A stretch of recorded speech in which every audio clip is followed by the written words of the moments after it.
Welcome, everyone. My name is Dana White, and welcome to the Myth Salon. As if we didn't have enough to deal with in terms of the pandemic, I'm hard pressed to feel that none of us is not deeply troubled by the protests and the storming of the Capitol yesterday by the Trump people. I was going to read Yeats' Second Coming as a poem today. But after we get in, I thought better of it. I'm going to read something that I think is gentler, a little more appropriate by Maya Angelou. And all this is taking place with us rapidly moving towards 400,000 deaths in America through the coronavirus. Right now, we're 370 plus. It's just hard to believe how many friends and neighbors and relatives have fallen victim to this. And I think the general sense is that the vaccines are on the way, if slowly, but I think it'll be several months before we really know the degree to which we're gaining traction on this. So I would like to open the Myth Salon with a moment of silence for anyone you can think of who is troubled, who's caught the coronavirus, who's been involved in the melee in Washington. We need some love, peace, some tranquility. We need a moment of reflection. So let's see if we can bring it in tonight. So.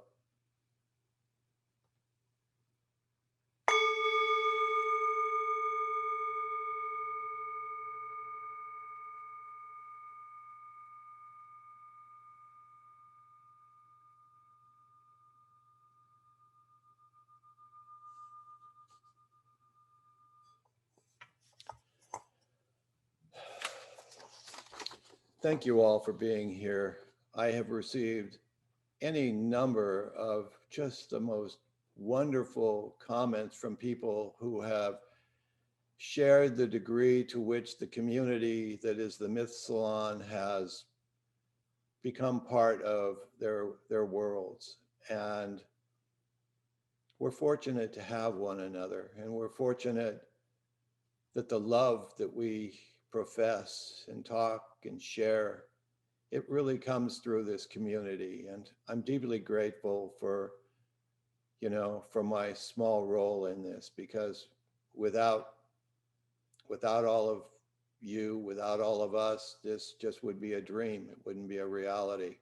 So on that note, this is called The Human Family by Maya Angelou. I note the obvious differences in the human family. Some of us are serious. Some thrive on comedy. Some declare their lives are lived as true profundity, and others claim they really live the real reality. The variety of our skin tones can confuse, bemuse, delight. Brown and pink and beige and purple, tan and blue and white. I've sailed upon the 7 seas and stopped in every land. I've seen the wonders of the world. Not yet one common man. I note the obvious differences between each sort and each type. But we are more alike, my friends, than we are unalike. We are more alike, my friends, than we are unalike. We are more alike, my friends, than we are unalike. I do think Second Coming would have had a moment today, but there's some anger in Second Coming, and I'm looking for some restoration and healing. So I'd like now to turn it over to my very good friend and colleague, Will Linn, and we'll go around and introduce one another. Welcome, Gary, to the Myth Salon tonight. Above you, at least on my screen, we have Selina, who's a fellow Canadian. Thank you all for being here tonight, and welcome. Will? Thank you, Dana. Yeah, my mind goes back to the night of the last presidential debate, and it was the night that we were doing that event with Chris Vogler, and it was just so exciting to see that so many people came to our event that was scheduled right at the exact same time as the debate, and I think that speaks to the fact that this is a different universe that we're in here together, engaging myth, engaging the depths. And while we're very concerned with what's going on in the world, and that's always been a conversation that we're participating in,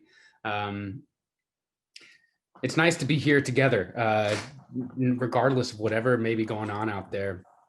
And it's nice to be in this new year. And I know we all have varied hopes for what it will bring. One thing that I know many of you have seen is an announcement for the next set of Myth Salons, which we're very excited about. So if you haven't seen those, hopefully you'll check those out. Tonight's going to be a very cool conversation. I'll introduce the panelists now and then introduce a little bit about the topic. You all know Dr. Dana White, who's, by the way, hopefully you're checking out his Tao Te Ching projects, which are fantastic. I'm sure we'll get a link in the chat here, but you all know Dr. Dana White, who's a scholar, author, and host of this Myth Salon and adjunct faculty member at Pacifica Graduate Institute. I'm Will Linn. I lightly moderate these Myth Salons. I've spent years working for the Joseph Campbell Foundation and building an academic department for filmmakers and performing artists. It was now called Hushin College, and hopefully you're checking out mythhouse.org now. We're also joined by Dr. Dennis Slattery, a mythology scholar, poet, longtime professor in Pacifica's Myth program, and author of An Obscure Order, Reflections on Cultural Mythologies. Selina Matthews is a clinical psychologist, author, keynote speaker who graduated from Pacifica and has been an ever-present participant and supporter of the Myth Salon. Zaman, who's a professor of mythology and political science at Pacifica and Cal State, a poet, linguist, mystic, and Fulbright scholar. And we're joined by Dr. Vorris Nunley, a professor at the University of California, Riverside, who teaches rhetoric, philosophy, and literature. He's interested in issues of heretical energy, the dark feminine, gendered and racialized knowledge, and the demise of vulnerability. And Corinne Bourdeau, founder of 360 Degree Communications, a leading boutique entertainment firm dedicated to social change films and co-director of the Esalen Film Festival, a good friend of the Myth Salon. And I'd also like to welcome and thank Connie Zweig, who helps us invite such amazing guests. Connie is an internationally renowned psychologist for her work on shadow, whose books include Meeting the Shadow and Romancing the Shadow. Lastly, it is my honor and privilege to welcome Gary Bobroff, who is the founder of Jungian Online, which connects clients with Jungian analysts via live video since 2011. And he's the developer and facilitator of Archetypal Nature, a Jungian personality system rooted in the work of Toni Wolff. He's the author of Knowledge in a Nutshell, Carl Jung, 2020, and Crop Circles, Jung and the Reemergence of the Archetypal Feminine. And he has a BA from the University of British Columbia, Canada, and an MA in psychology from Pacifica Graduate Institute. And that brings us to his talk for tonight, which is really an excellent example of original work that I think we're all very happy to see coming out of Pacifica. This is the kind of stuff, new connections between, in this case, the archetypal patterns of Toni Wolff and the 5 Buddha families. So in this presentation for the Myth Salon, Gary's going to illustrate this overlap between Toni Wolff's structural forms of the psyche and Chögyam's Trungpa's 5 Buddha families personality system. So this coordination of these models will demonstrate the reality of the collective unconscious and reinforce the value of this approach to understanding personality. And this will all come to us from a very familiar, comfortable Jungian background. So Gary's going to present the basic archetypes of the model and their parallel Buddha family. And for over 25 years, he has been a student and teacher of archetypal personality systems that have been drawn from Toni Wolff's work. So we're really in luck tonight to look at a fresh angle on archetype that is both depth psychological, literary, and also brings in world religions. So thank you, Gary, for being with us. Really looking forward to this evening. Well, thank you so much. That was such a great introduction. Well, thank you. Really appreciate your emphasis that this is something new and new from the old tradition, which I think is really important. And, you know, for me, you know, I think a lot of us, you know, we're bringing maybe some anxiety in the room, or there is some anxiety present in the field today for sure. And, you know, I don't know if you have to take your shoes off and get your feet on the ground and kind of get your energy down in the ground, or whatever it is that we all need to do in this moment to be present. But I think one of the things that we can think about in this community is that we are connected to something that is much more extended in time than this moment. That the teachers that we're learning from, you know, are connected to previous traditions, philosophical traditions, religious traditions, hermetic traditions that go back, you know, to the real roots of our knowledge. So thank you for that. That was beautiful. And I also want to say, you know, it's such a tragic time, and a particularly tragic couple of days. And I had a teacher about 20 years ago taught me the difference between tragedy and comedy, and maybe he knows where I'm going with this. But Dennis, when I had a class with him quite a long time ago now, Dennis Slattery, our panelist here, talks about the difference between tragedy and comedy being time. And so, you know, we're right at about send in the clowns moment, but maybe we need 2 more weeks and then we can send in the clowns and maybe start to take some of the edge off of the anxiety and the difficulty of our time. All right, so are we ready? All right, so I'm going to take you on a tour through some material that I've been around a long time and developed a long time, and I've put a lot of thought into how I present, so I hope you'll enjoy it.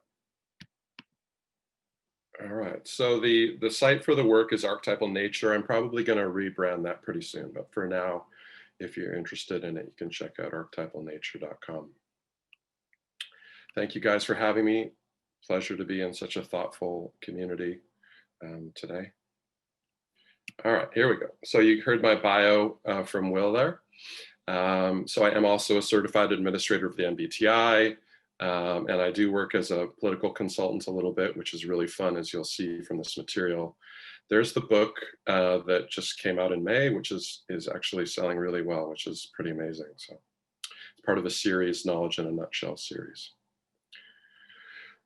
So as Will said, I have 25 years of looking at the world through MBTI, 35 looking at the world through MBTI, and 25 looking through Wolff and that lineage of the archetypal system I'm going to show you today. But I'm not an expert on Buddhist psychology, so that's not going to be something I tell you too much about today. And I am doing a seminar on this coming up, starting in about 10 days.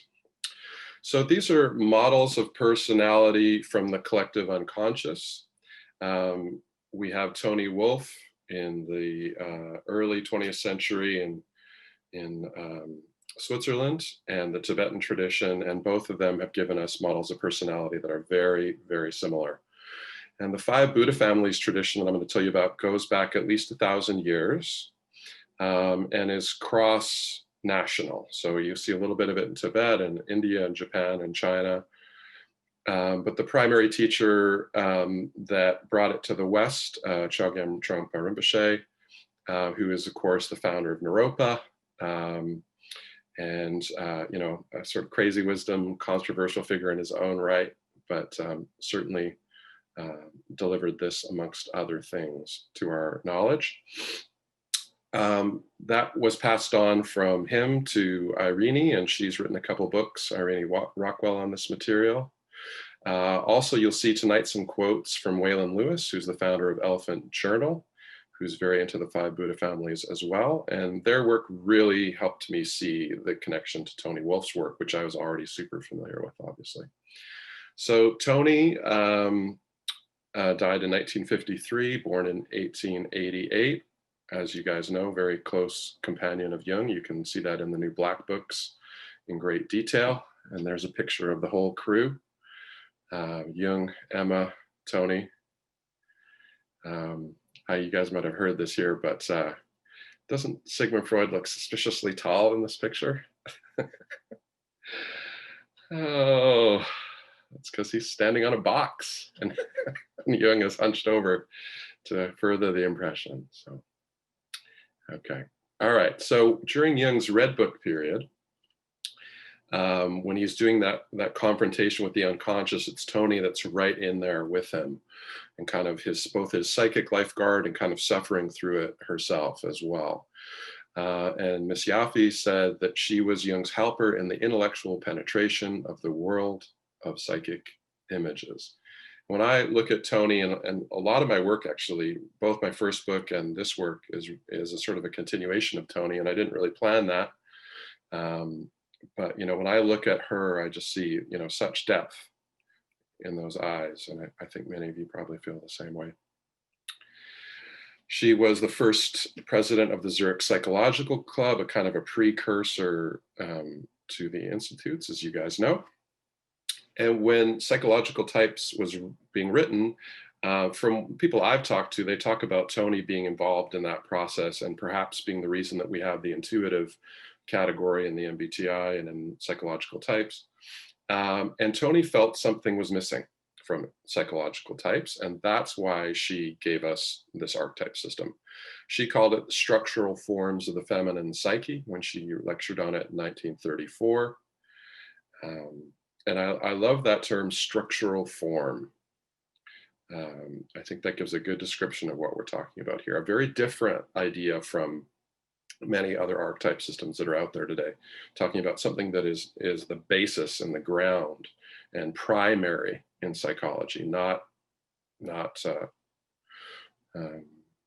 it's fundamental in who we are. And she developed this from character types in European literature and other similar systems that were in development, but she's brought it together in a new way. And Wolff's archetypes became part of the lexicon from that point into the 70s and 80s and 90s. And you can find chapters on it in books by Ulanov and Whitmont and Irene Claremont de Castillo and many, many others, Jungian authors, especially 70s, 80s, 90s, more really 70s was the first part. My connection to it, my teachers were taught directly by Tad and Noreen Guzzi, who were an American-Canadian couple. And they came to this the same way Toni did. They started as MBTI practitioners, felt something was missing, found Toni's work, and then wrote their own book about it called About Men and Women, and it is back now in print. And I am writing my own book on this as well. So we get into this stuff. I mean, I think anytime you're talking about something this deep in the collective unconscious that has to do with character, it is triggering. And so I think I want to be very careful with my caveats and definitions here about what I'm talking about and what I'm not talking about. First of all, no word could ever sum up an archetype. A word is like a little bottle cap on the big giant bottle that is an archetype. But there can be a coherent whole there nonetheless that you're trying to use a word to point to. Of course, we could talk about that a lot more, but no, there's no perfect words here. So if you're looking for a perfect word to define an archetype, it's not going to happen. When I talk about an archetype, I'm talking about something that's universal, transcending time and culture. It's a kind of a psychological gravity. Our relationship to an archetype pulls our response in distinct direction towards it or repelled by it. This is how we get our character, by how we feel about the world and what's in it. And archetype is like a raging river of energy in us. It's the way libido flows through us.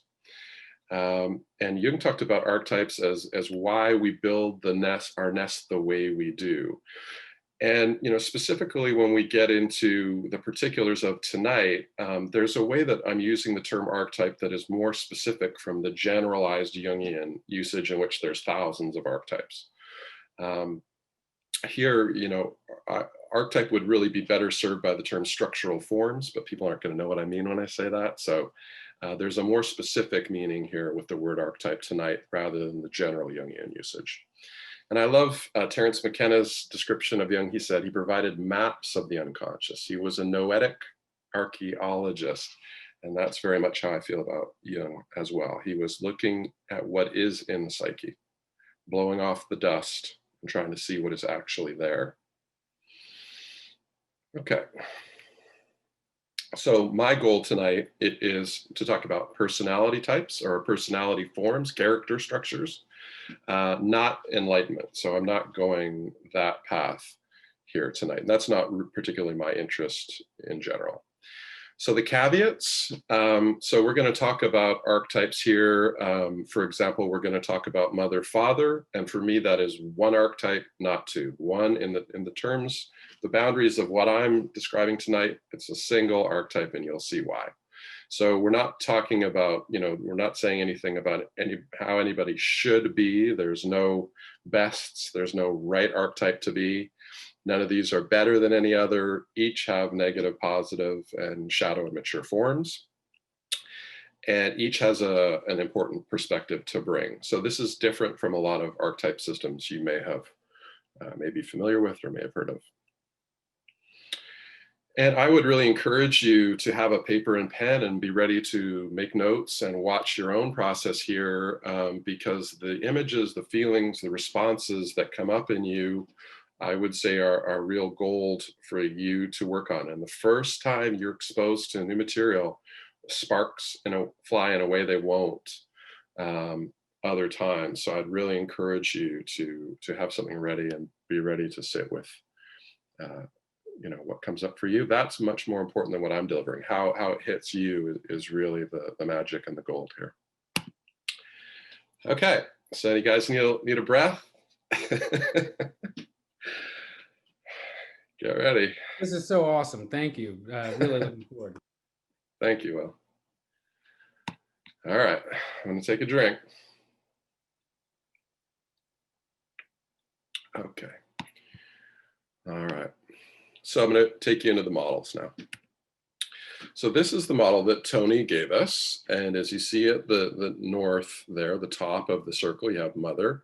At the bottom, you have what she called hetera, or it's Greek word for companion. We'll talk about what that means as we go forward. On the left there, you have Amazon, and on the right, you have mediatrix. And I'll talk about that more. But the term mediatrix refers to the medial person, who, in her case, the medial woman, who knows through the unconscious, who knows through we would say in the Jungian use of the term irrational, through an irrational function. She gets information without knowing why. And I'm very glad to be part of a tradition that celebrates the medial woman and bringing her back into a medial person, because it certainly is available to all genders. Because this has been something that's been burnt out of Western culture, and yet is a part of the human nature, part of who we are. So I'm very glad to be celebrating its return and celebrating people who find identity and fulfillment through that archetype. So my teachers, the Guzzies, took the system and developed it in their own way for men and women, and used the term mother, father for the top there, seeker and companion for the bottom, Amazon and warrior on the left, and sage and mediatrix on the right, sage referring to the knowing person. The Buddha families that I'm going to show you the connection to, we have ratna, padma, karma, and vajra. And when you bring them all together, as I'm going to do tonight, that is what it looks like. And I'll show you this as we go, but just to introduce you to the map and the model here.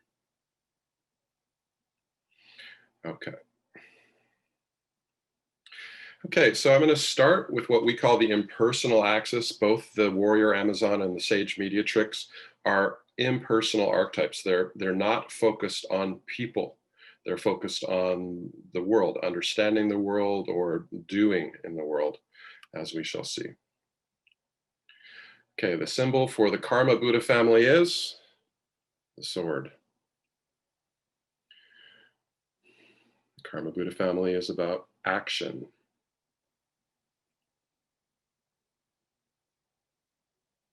Performance is primary for these folks. The warrior Amazon find their identity and fulfillment in accomplishing in the outer world. He's a go-getter who sets goals for himself and gets things done. His energy is directed toward accomplishing the task, winning the game, executing the plan, conquering the territory, seizing the prize. That's from Guzzi and Guzzi. This is from Irene Rockwell. Karma people are highly functional, practical, efficient, and effective. They act in timely and appropriate ways in flow with the world. They like things to have purpose, function well, and get results. They love challenge, adventure, and risk-taking. Waylon Lewis says, this is the most efficient and active family. Karma literally means action or activity.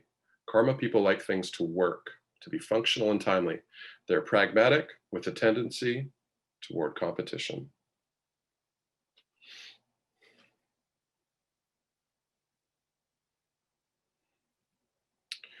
Toni describes the Amazon. The Amazon structural form emphasizes the individual's own personality and its development within the framework of the objective cultural values of our day. A development that occurs quite independent of other people and of instinctive psychic factors. She's independent of the male because her development is not based on psychological relationship with him. The conscious values he represents are hers too. Her interest is directed towards an object of achievement, which she wants to accomplish by herself. That's Annie Oakley there.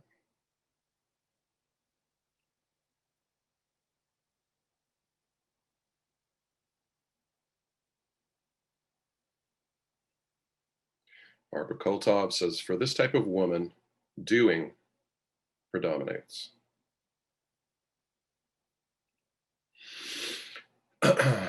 Irene Rockwell says, the karma environment is characterized by dynamic activity. Since karma people don't use a lot of forethought, their actions are based on trial and error. Thinking is utilitarian rather than visionary.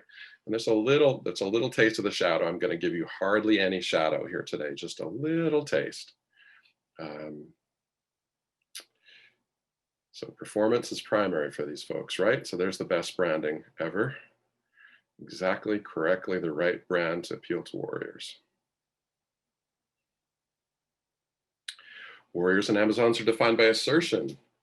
The instinct for claiming our identity and place in the world through the effective use of external means.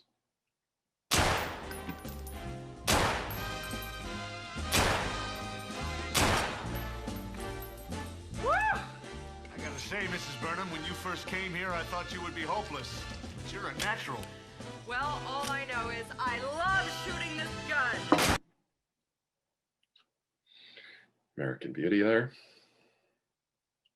So one of the things that I want to emphasize here is that these are not fanciful archetypes. These are not idealized archetypes. And if you look at a lot of descriptions of archetypal systems, a lot of them are very idealized. And when I'm talking about the warrior, I'm talking about the warrior we see in the world every day, day to day in history. So go to a construction site and you're hanging out with a whole lot of warriors. You know, it's an aggressive environment. Go in a locker room, men are ripping on each other, tearing each other down. That is the coin of the realm. This is how they are. This is not idealized spiritual warrior, which means something completely different. This is the world as it is, you know, real politic, not the world we imagine to be true. And warriors tend to be, and Amazons tend to be energized by competition. They want to win. They want to be the best. They like the idea of a world of competition. Warriors and Amazons tend to be independent and determined. They're self-sufficient and they expect you to be as well.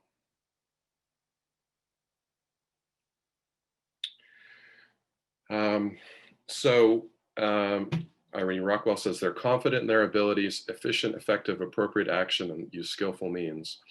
So the summary bullet points there, doing oriented. They get their identity from prowess, from capability, from power. They like to overcome challenges in the world, and they're goal oriented.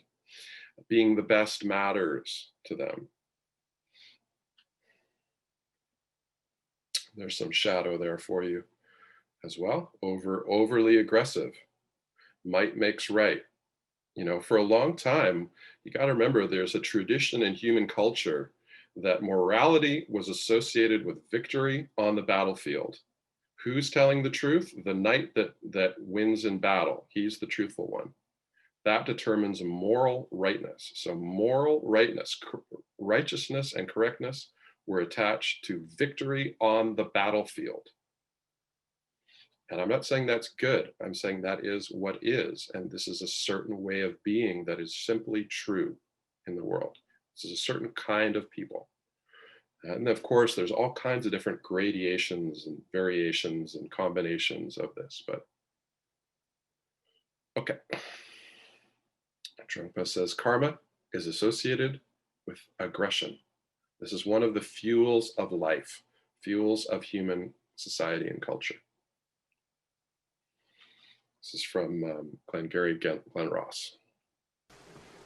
Because we're adding a little something to this month's sales contest. As you all know, first prize is a Cadillac Eldorado. Anybody want to see second prize? Second prize, a set of steak knives. Third prize is you're fired. You get the picture? You laughing now? Okay. I have to always wonder when I hear that. I wonder where he gets that accent from. You follow me? Yeah, that's clear warrior. Don't care about your feelings. Don't care about community. Don't care about truth or love. Care about who sells the most. And if you don't cut it, adios. That's warrior. And this is the second last slide for this archetype. I'm going to go through them pretty quickly because it's a short time zone here, but there's a magic and a unique magic to each one of these archetypes. And there is a lot of positivity in my friends that are warriors, that fighting spirit. And I want to give you a little taste of that inborn warrior. And I believe this, people come out of the chute this way. They're born this way. They're not made this way. And here's an example of that. I like my haircuts. I like my pajamas. I like my stuff. I like my rooms. I like my whole house. My whole house is great. I can do anything good. Yeah. I can do anything good. Better than anyone. Better than anyone. It's the better than anyone part that really sells me on the Amazon there from Jessica's Daily Affirmations. All righty, let's go to the other end of the chart here. Sage and mediatrix. These folks get their identity and fulfillment through awareness, through solving the puzzle, figuring it out, coming up with the right answer, being correct, being accurate.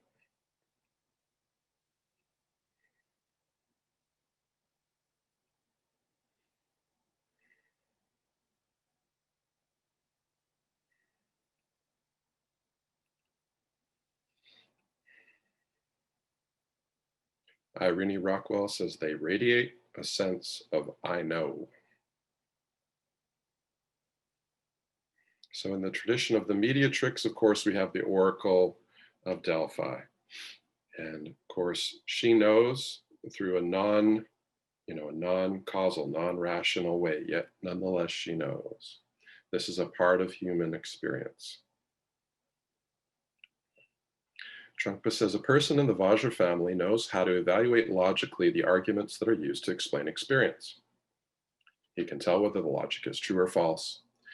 The intellect of the Vajra family is not just encyclopedic, it is sharpness, directness, and awareness of perspectives. Of course, that's what we're doing today, looking at other kinds of perspectives. Guzzi and Guzzi say, Sage's inner drive to put himself and others in touch with reason, mind, thought, and spirit. His best contact with others takes place through the sharing of ideas and theories and visions, found not only in the professions of teaching and scholarship. He might be a cabinet maker, a mechanic, or a gardener, a cracker barrel philosopher. If your mechanic explains to you how he had to get in there and drill a little hole and do this special thing to fix you, you can think of the archetypal sage there. So these folks tend to be reflective as opposed to doing oriented. They understand themselves through their ability to problem solve and to be knowledgeable. And these folks safeguard what we know, what we understand, what we believe. And there certainly can be shadow here. Very often, you know, we imagine sage folks can be missing the body, for example.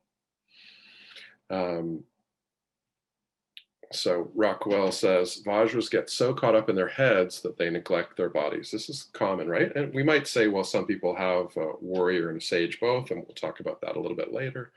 But each one, and people can be just one predominantly, especially. And so there certainly are lots of, you know, absent-minded professors out there who might be missing their body a little bit. And of course, this archetype, like all of them, has a magic, certainly that curiosity, invention, and seeing ahead, seeing the problem, you know, before it happens. There's a great Einstein quote about, you know, geniuses, you know, solving the problem before it comes along. And this archetype, I'm going to tell you the least about because I want to focus a bit more on the other three. And I think a lot of us here tonight probably relate to this one. So I think it kind of needs the least explanation, but anyway, that's that. So that's all I'm doing for those two. I want to focus more on the other direction here. So there's a tension, and this tension between the performance-oriented folks and the understanding-oriented folks happens every day in our world. If you are in a company and the salesmen, the warriors, are out there selling, and then they bring it back to the R&D folks or the tech folks, and they say, oh, well, I sold this, now you got to build it. You know, there's an inherent tension, whether it's in the corporate world, in our own lives, in ourselves. This is a tension that's very real in the world. Now let's turn our attention the other way. And there's another inherent tension. You know, Jung has a great quote. He says, individuality and collectivity are related by guilt. And this is the axis that talks about that guilt, perhaps, that tension between the orientation towards the collective, to the group, and orientation towards the individual. Okay, so ratna, the top of our chart now. And ratna in 5 Buddha family means jewel.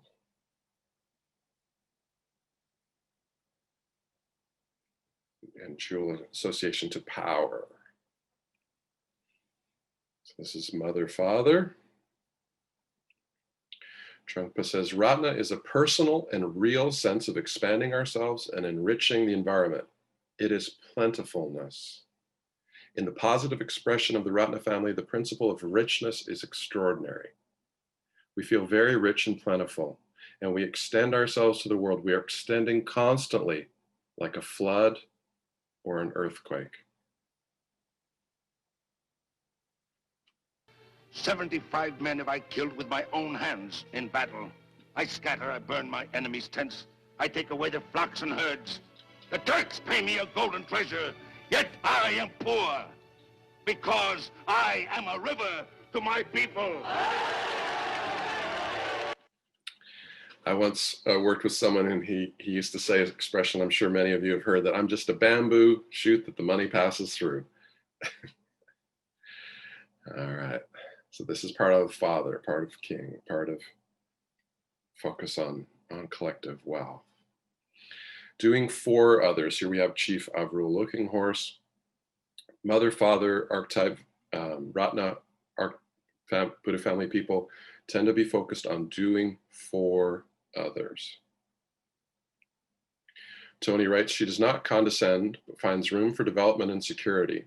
She finds her eco-fulfillment in strengthening the object of her attention.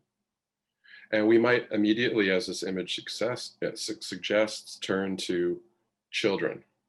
But this energy can very often be expressed in different ways. Could be a business, could be a cause, could be a spouse, could be a religion, or many other possible objects. These folks tend to find their identity through their role in collectives, through their role at work, through their role in a group, through their role in a community, through their role in a family. And because they're so invested in the group, they may be a natural leader, gifted with holding the group. When I was in Berlin doing a workshop on this many years ago, I asked them, what archetype do you think Angela Merkel is? And they said, father. And in a way, Germany kind of is that sort of wise, at this point, a kind of a wise, do-right older sibling, perhaps, or certainly perhaps a mother, father. Okay, so Rockwell says, their sensitivity and sense of inclusion makes them skillful team members or leaders. Their energy, mother, father's energy goes into the collective, into the team. And this is partly why they're such good at leadership. They think about how, if they're a teacher, many teachers are father, mother archetype. And their energy is why, how is that kid in grade 7 fitting in? How is this? You don't have to direct them there. Their energy is going to the group already unconsciously. Great example of what you might call father-warrior combination. Vince Lombardi says, individual commitment to a group effort. That is what makes a team work, a company work, a society work, a civilization work. You might think there's some dark side with that too, but this is understanding different ways, different values, different belief systems that live inside us. And I think that mother, father, very often in their writings and their sayings and the slogans you hear from them, they're describing collective oriented wisdom. Mother, father, ratna folks find their identity and fulfillment through belonging, through the collective. So a national identity, you see a Scottish person there on the left, through their work role, maybe their union membership. They tend to be oriented towards societal values. What their neighbors think, what their community thinks really matters a lot to these folks. If they lose face publicly, they're going to be upset about it. They tend to be inherently team oriented. They're already oriented towards the team. They already see how important it is to serve the group. And finally, a very big point is that they are invested in what has been achieved. They're invested in what has been built up. So if you're coming along, bringing changes, bringing the new, you are threatening what has been built up. Or I can say it another way here for you. And how do we keep our balance? That I can tell you in one word. Tradition!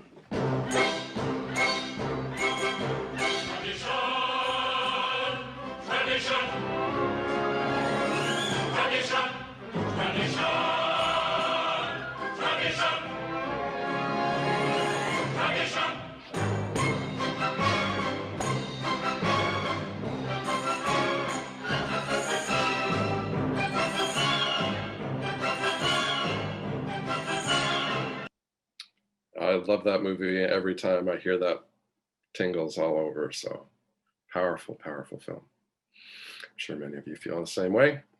So one of the special qualities of Ratna Mother Father folks is some of them are extremely blessed extremely gifted at making us feel like part of a special team.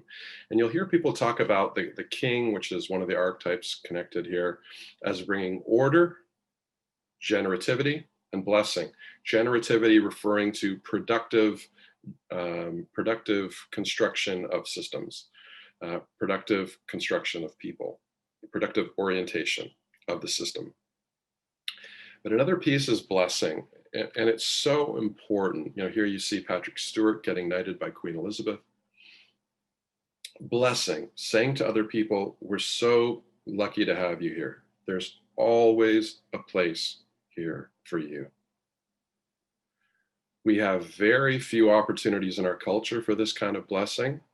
I think folks that are this archetype really wish there were more opportunities for them to bless. I've had father archetype men my age give me speeches like that, and it is truly wonderful to feel blessed in that way. And there really isn't enough space in our culture for this blessing. And I think we have to look for opportunities for every archetype to bring their gold into our community. So there's the wrap up chart description for the whole archetype there.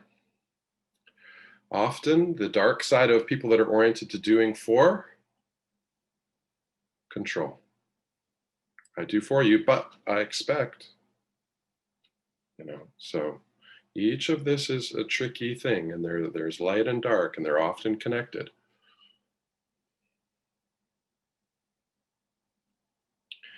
So finally, note on the gold here from Rockwell, Ratna's wisdom is equanimity, belief that the world is abundant and plentiful. They are hospitable, generous, and give us sustenance like the good earth. They recognize the potential in people and bring out their richness. I think this is a very important and beautiful gift. Okay. And the last thing I'm going to say is that we've certainly seen, definitely, obviously, from the 1950s to now, an increasing dethroning of the father, that the nuclear family has rotated less and less around the male authority figure. I think that this dethroning has what spurred the men's movement and the men's rights movement. And in my experience, the men most likely to be interested in those are father archetype men, and they're it's disorienting. They don't know. They know they're missing something, but they don't know why. And I think it's important to recognize that it's a tough transition culturally that we're happening, that we're going through right now for the father. Important, certainly, but difficult for some. Okay. So lots we could say on that, but let's go to the other end of the chart. So this is an axis that has to do with people. So mother, father are very oriented towards people, but in the collective sense. Now we go to the other end where people are oriented towards the individual persons. Of silence.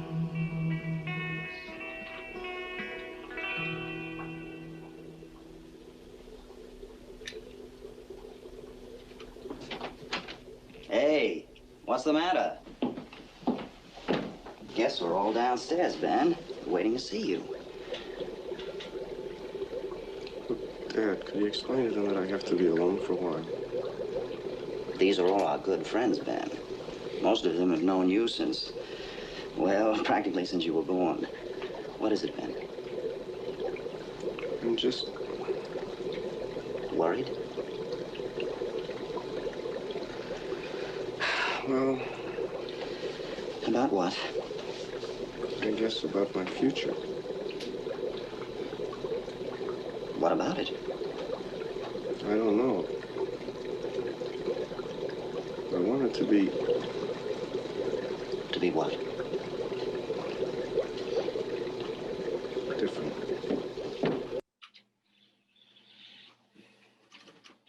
He wants it to be different.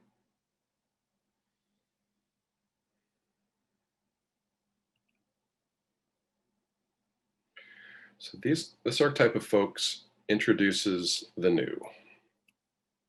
Seekers and companions explore life and discover who they are through relationships. They challenge tradition, encouraging others to explore new and unconventional approaches. And that's from Priestley and Lear, my teachers in this work.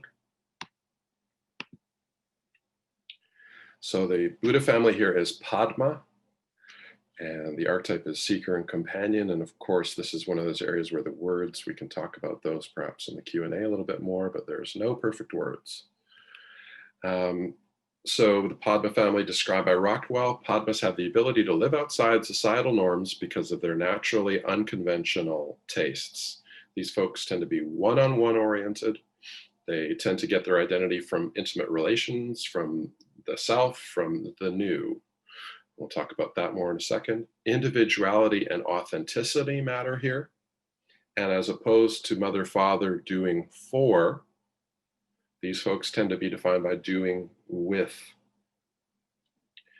They tend to introduce the new and find their fulfillment in romantic, creative, mystical, or other possibilities. They tend to be egalitarian. They're interested in peer relationships and usually open to any kind of companionship because they discover who they are by relating to different people in a variety of situations. I believe that's Guzzi and Guzzi.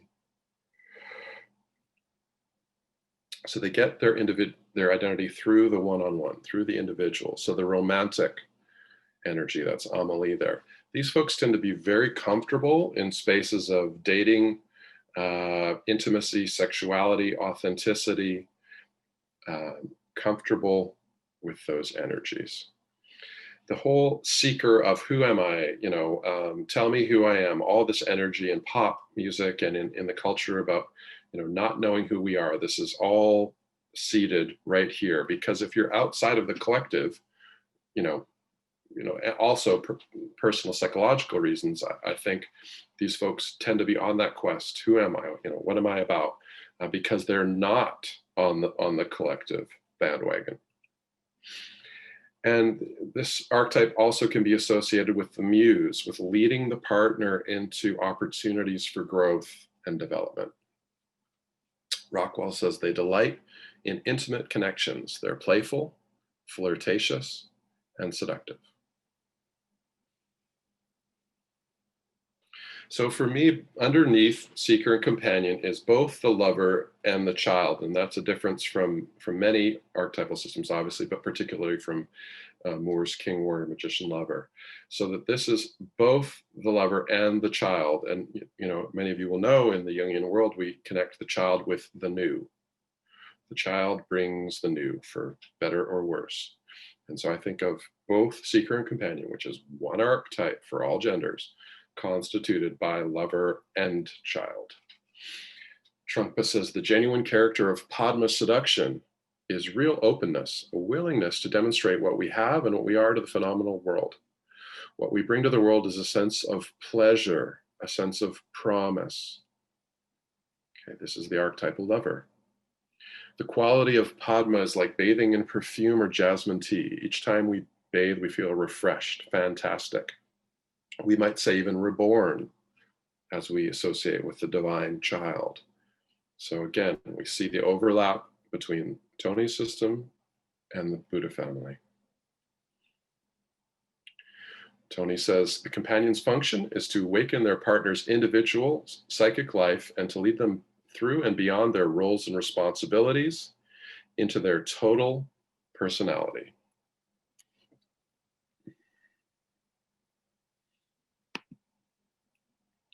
Okay. Got a clip here. I'm not going to include it, but if you want to, just for time, I'm just going to leave it behind. But Anais Nin celebrates Lou Andrea Salome, and you see throughout Anais's work all the different qualities of the seeker and companion, the person who will often, even the woman leaving the relationship, she talks about that in that clip, that this is its own archetype. And here you see a good kind of spiritual description of it. She says, each friend represents a world in us, a world not born until they arrive. And it's only by this meeting that a new world is born. And this is an example of individual focused wisdom.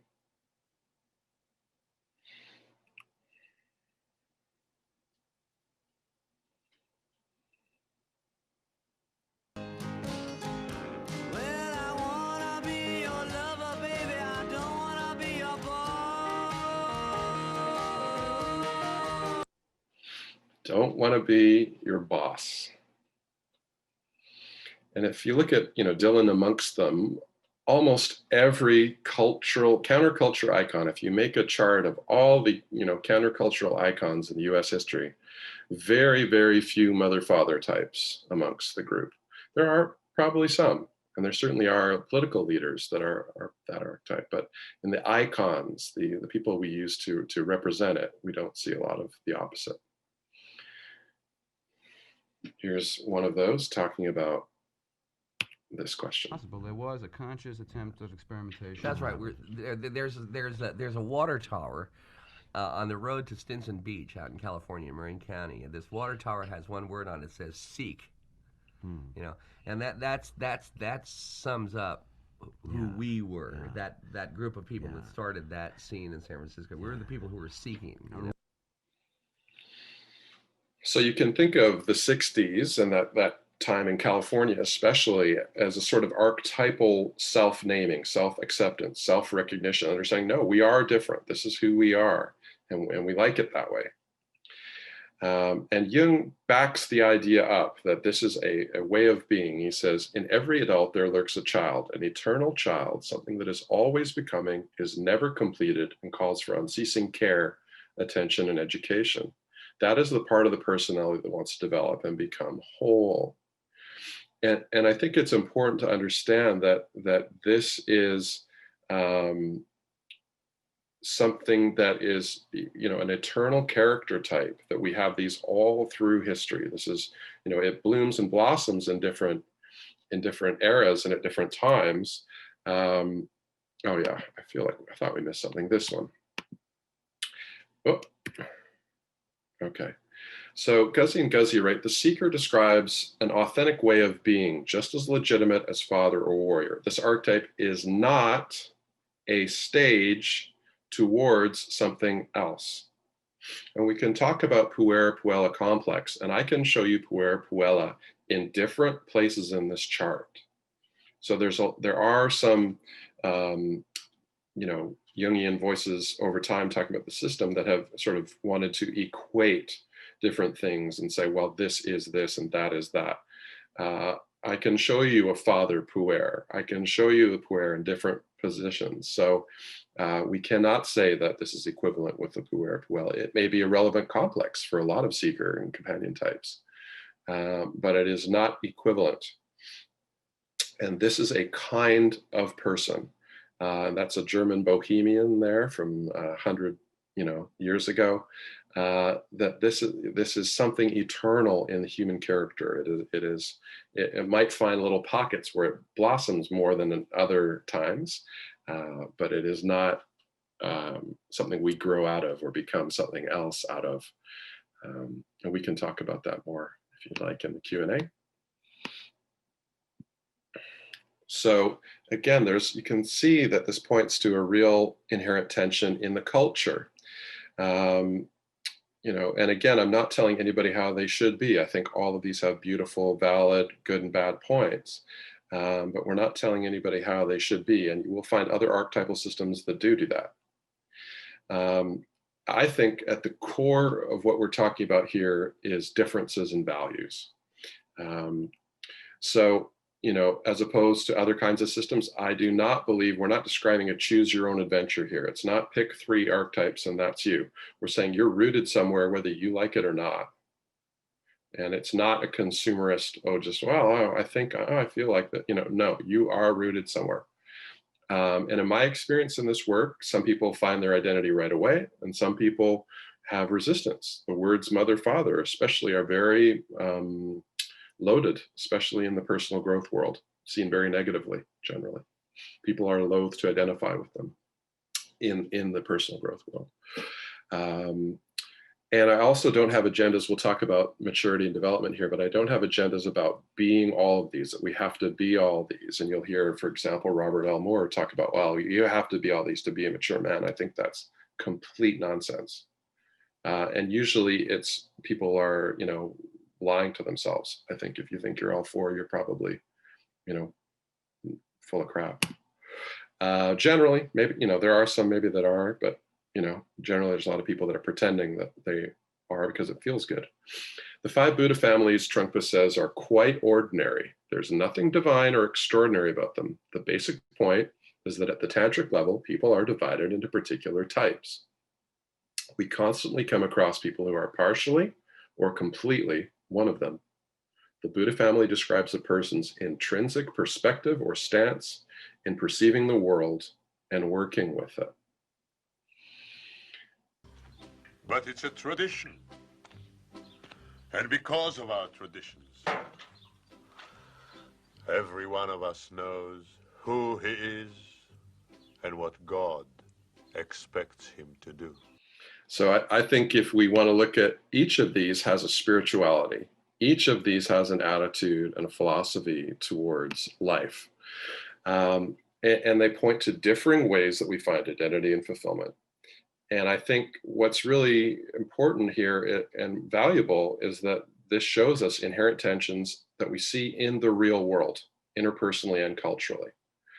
And for me, I also appreciate that there is no single view of morality to be shown here or how people should be. And there are many archetypal systems that will say there is a singular, rigid, uniform path for everyone, which I think is fanciful, not accurate generally, and certainly not Jungian, which believes that everyone has a unique individual path. And this provides us with perhaps some lay of the land of that unique journey. I believe the self is in each of these, and I'll talk about that in a moment, but that there is also an overlap here with the human values circumplex, which is this little chart here. And you can take a screenshot if you're interested in seeing the overlap there. And it's not perfect, but certainly in general, you certainly can see this is a project that was done internationally for many years to understand human values. Certainly a lot of what we're talking about here fits well on top of that map, and it even fits the way it's divided, although there's some imperfections and you can't say it's matching exactly. But there are differences of values here. And I'll show you one more film clip before we start to wrap up. For no one in this world can you trust. Not men, not women, not beasts.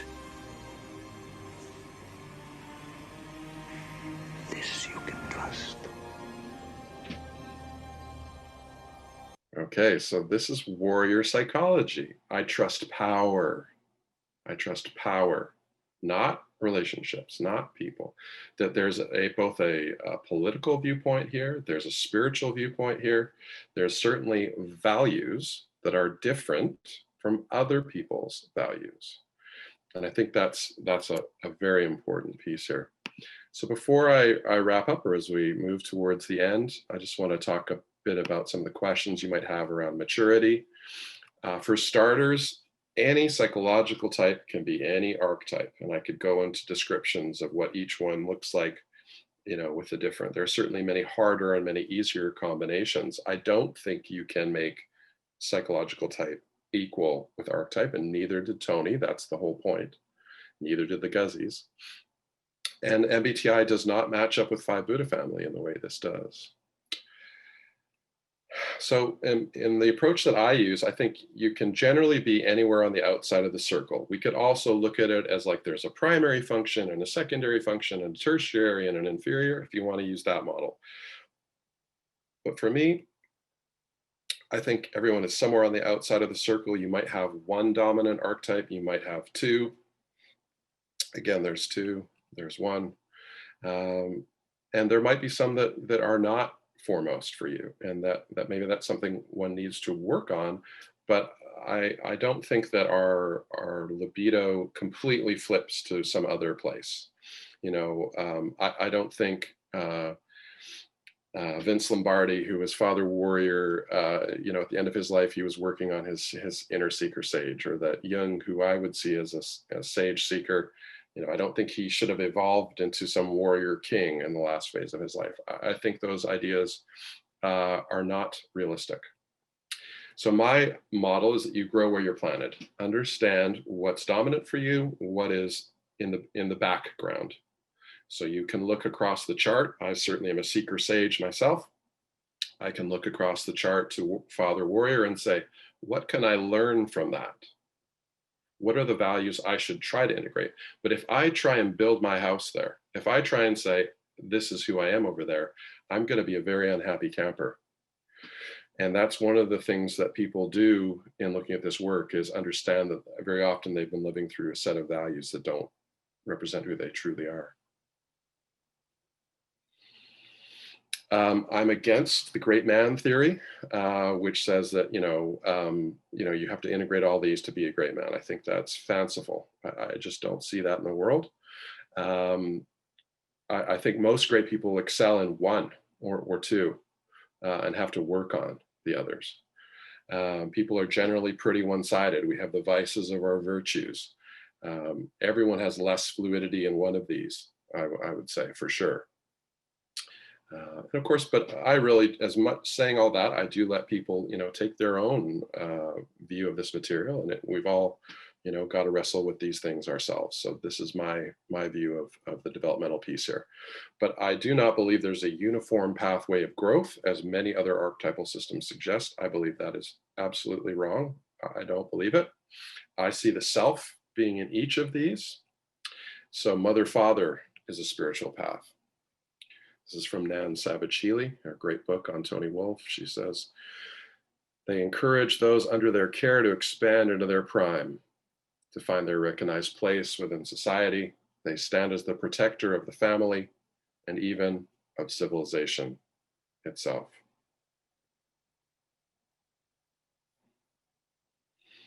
Certainly, sage mediatrix is a spiritual path. Know thyself, as the Delphic Oracle says. The self lives in the sage and mediatrix.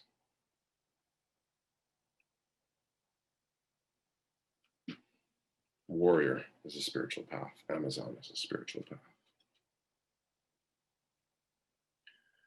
Sappho writes, some say an army of horsemen or infantry, a fleet of ships is the fairest thing on the face of the black earth, but I say it's what one loves. Lover, for me, is a place we find the self. Huxley says the secret of genius is to carry the spirit of the child into old age. The archetypal child is a spiritual path, and guess who agrees with that?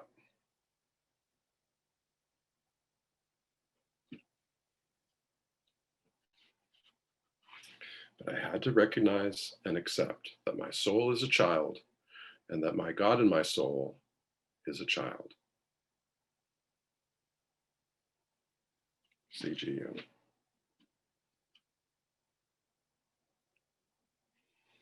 From the author of Zorba the Greek, the highest point a man can attain is not knowledge or virtue. Something greater, even more heroic or more despairing, sacred awe.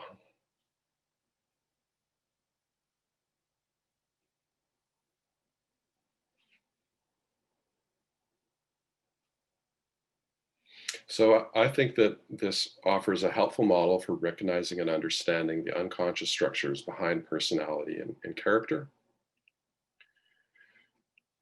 I think it helps us understand and discover who we really are, our potential gifts and shadows.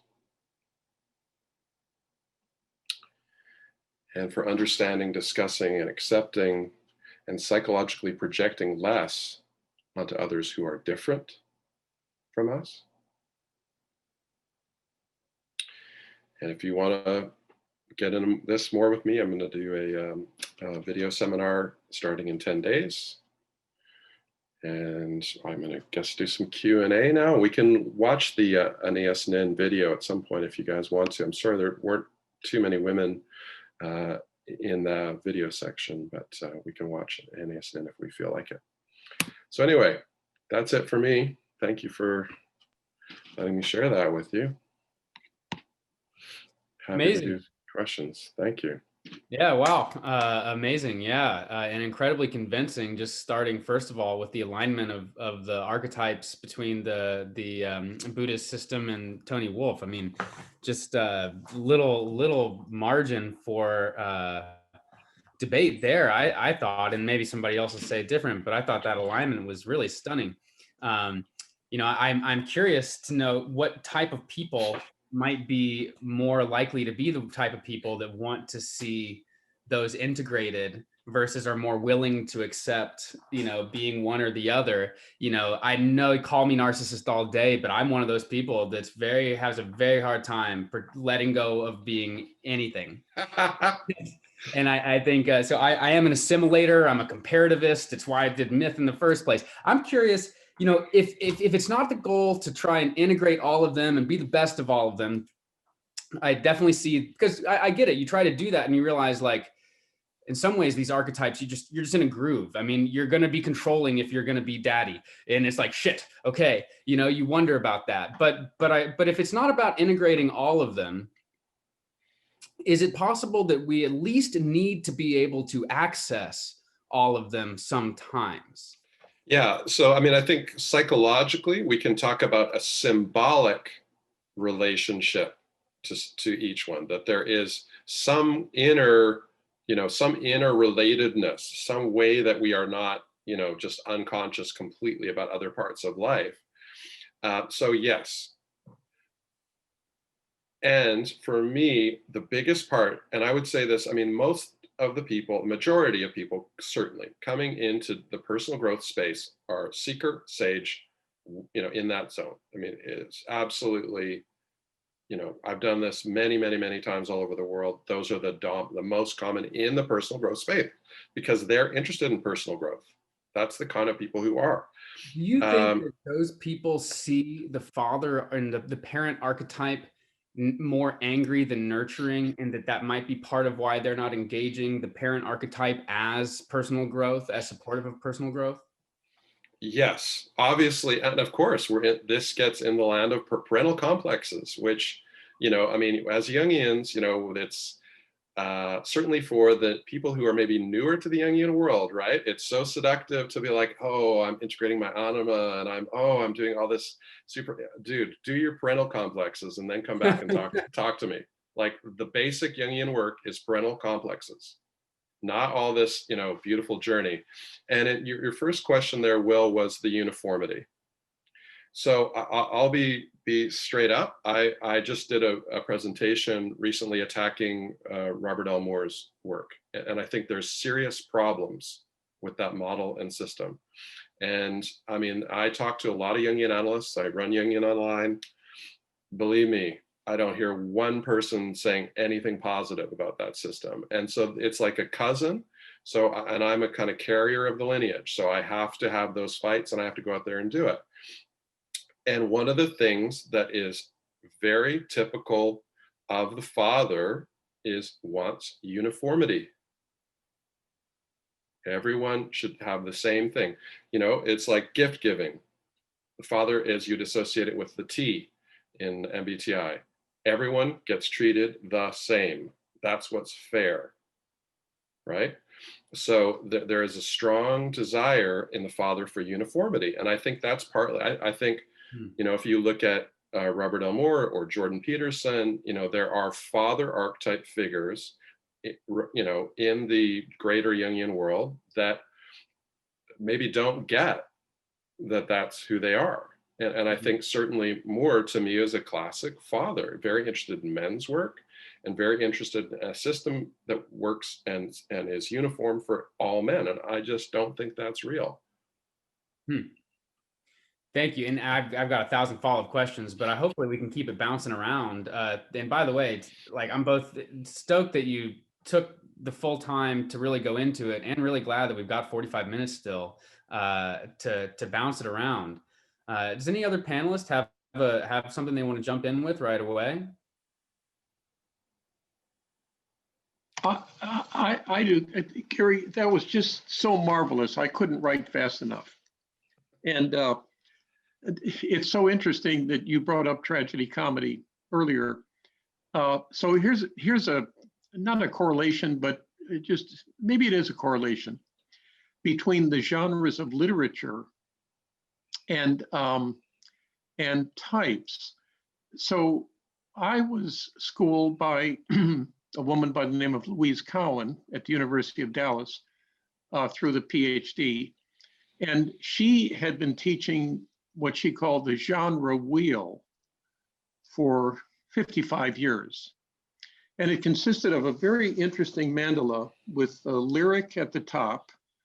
And if you're reading it clockwise, you come around to tragedy, and then you come to comedy, and then you come up the left side to epic. And she saw that each genre, now Aristotle was a big influence on her, but she went really way beyond Aristotle, but he was the root cause of her thinking about types, literary types, generic types. Each one of the genres then consisted of 3 moments. So that, for example, lyric had 3 moments: anticipation, consummation, and then lamentation, a wish for it to be repeated. And tragedy had 3, and comedy and epic. And something you said, and you use Vince Lombardi for an example, and just stay with me, I'll connect these, I hope.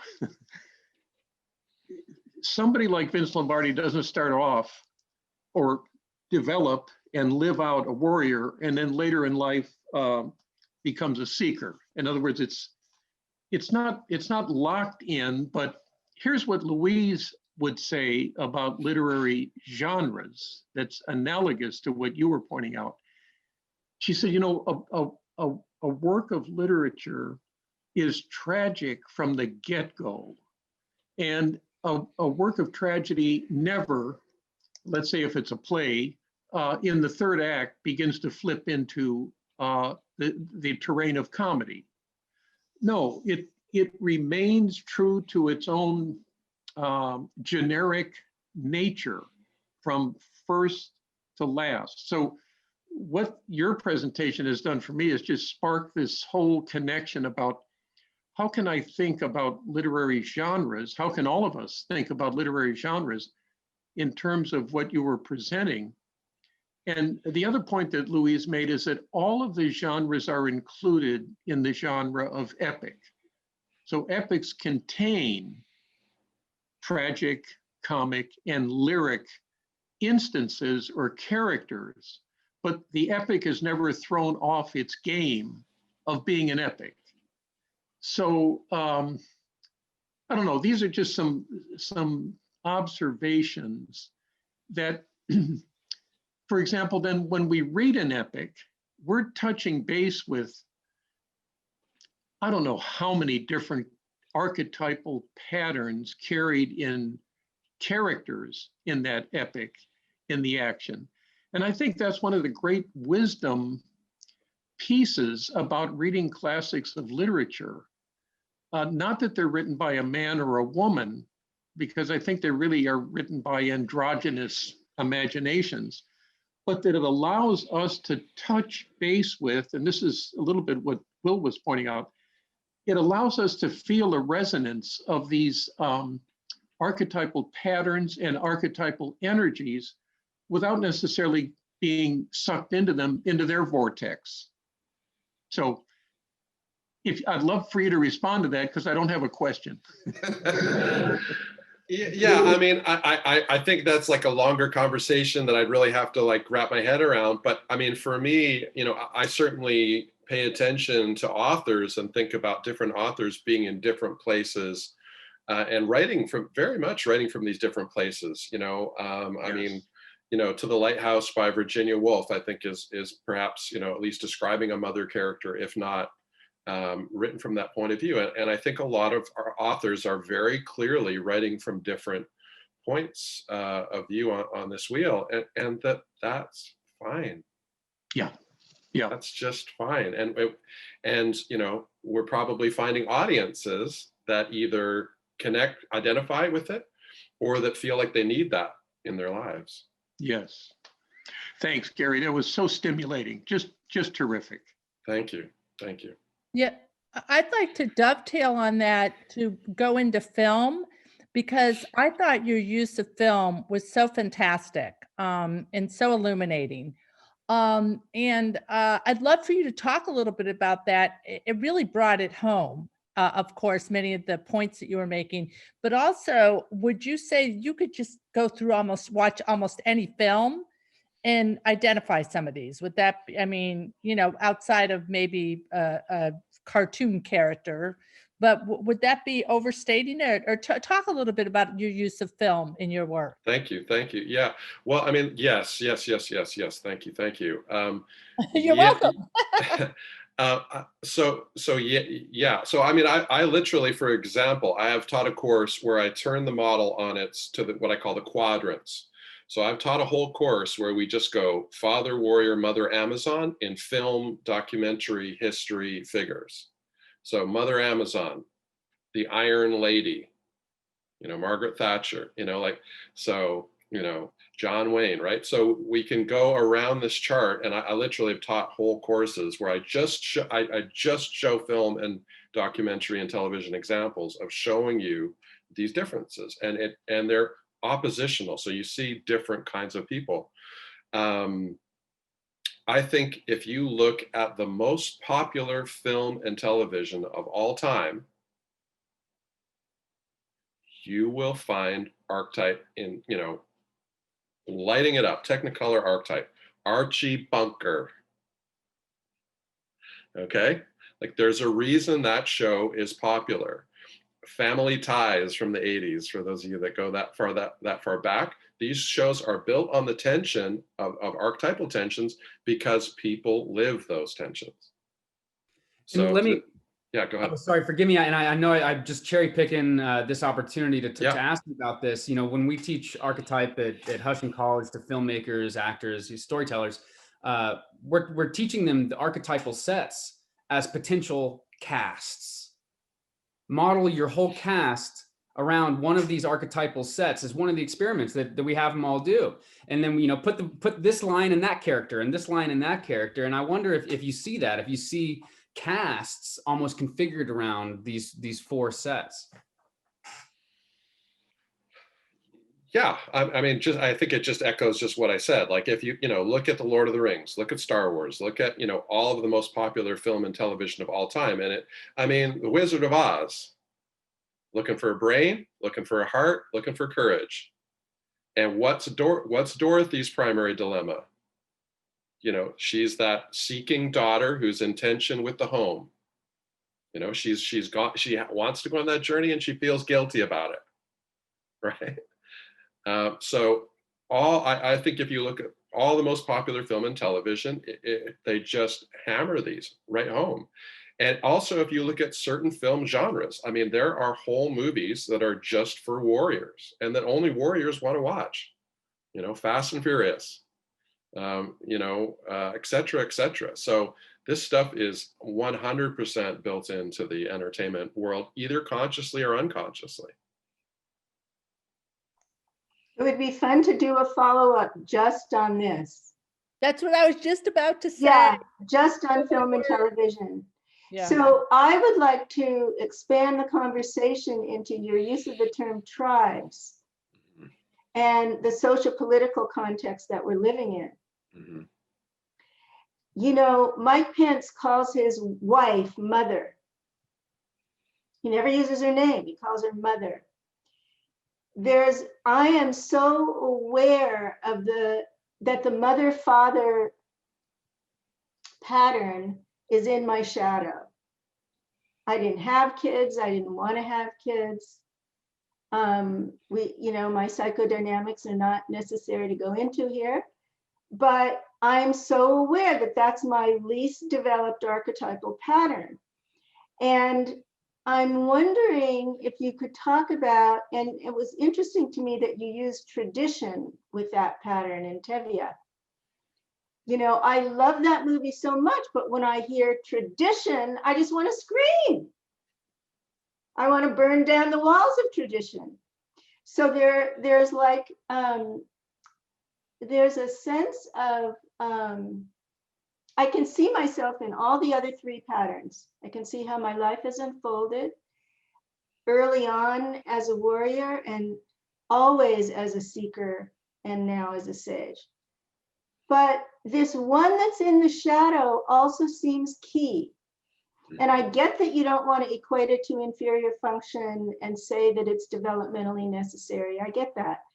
But what I do think is important is how much projection there is around that missing piece in us. And I think that's a lot of what's happening in the collective now. Do you get that? Can you comment on Oh, that? 100%. I mean, I use this model politically to consult. Oh, okay. Can you explain? Yeah, I mean, I've done whole presentations on this model and the left and the right. I mean, there's no question that it's very clear, and I don't want to get into the details of it here because I think it'll take us down a whole nother thing, but it's pretty clear you can understand the left and the right through this model very much. And they're 100%. Yeah, I mean, I just thank you, for your work and for what you said there. That there is one that's left out for all of us, and the one that's left out we're going to project onto. So, I mean, we might say if we're a seeker, we're going to project onto mother, father and make them the bad ones. And the opposite is very true. Right. Gary, it seems to me that we who are in a position of guiding or being responsible for others bear a certain moral responsibility to those who are dependent upon us. And if we're in school or if we're working for somebody and we have people working with us, they're looking to us for some sense of guidance. And if we're talking about young people, how are they supposed to find or develop that awareness of which of these archetypes or which of these figures they ought to be following? Because often parents push them or influence them, or culture moves them down a particular path. Mm-hmm. And they can end up to be somewhere further down the path than they want, and they're committed to either a marriage or a career that they can't authenticate themselves, or they believe in this new path, and it's a challenge for them.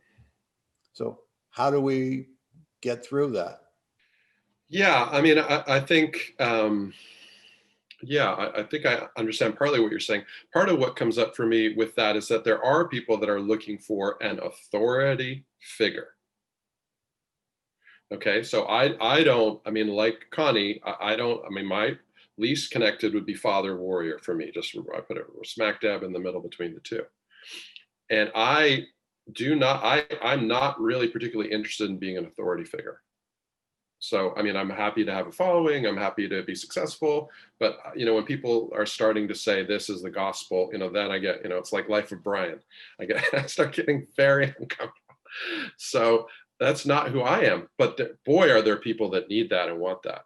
But I think if you go ahead. Are a father and you have kids, how do children find their proper outlet? Or for example, these people who stormed the Capitol yesterday, many of them are looking for an outlet.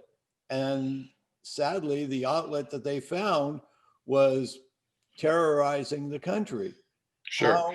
How do people discover an outlet that resonates with their natural authenticity that doesn't take down the culture? Mm-hmm.